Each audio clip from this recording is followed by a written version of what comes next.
On the 7 Upfront segment tonight, social media platforms in the aftermath of the insurrection at the U.S. Capitol.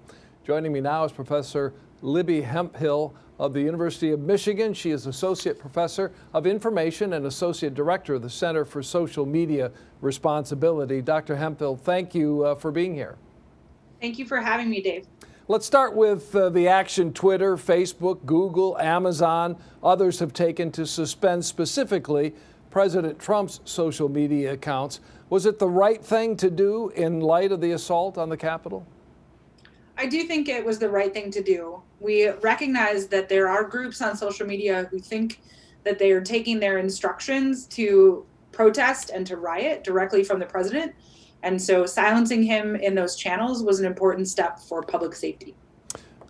Should it be permanent, as I guess Facebook has said, correct? Twitter has made theirs permanent, and Facebook, the last I remember hearing was at least through the end of his term. I would expect those bans to last longer, or suspensions to last longer as well, as we start to see what is the potential impact that Trump could have after he leaves office. I do think that holding public officials accountable for their speech is important, and the platforms should apply consistent rules about you're not allowed to glorify or incite violence as a regular user, and you shouldn't be as a public official either. And many would argue, of course, Twitter and Facebook in particular should have acted much sooner to set those policy and standards for those sites. Now, these are private companies, they're not regulated. Have they acted, in your view, responsibly? Only recently are they starting to act more responsibly. I think you could include me in that chorus of folks who think that Twitter, Facebook, even Parler, Instagram, etc., should have acted sooner. I think that we didn't take social media as seriously as we should have, and we maybe read those messages as pandering or as exaggerations rather than the real threats that they were. And I'm glad to see that platforms are responding proactively now. Well, what about freedom of speech, though? First Amendment rights for individual Americans.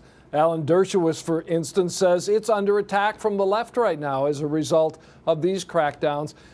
But what's the right balance when it comes to social media, which, as we all know, can be and often is toxic?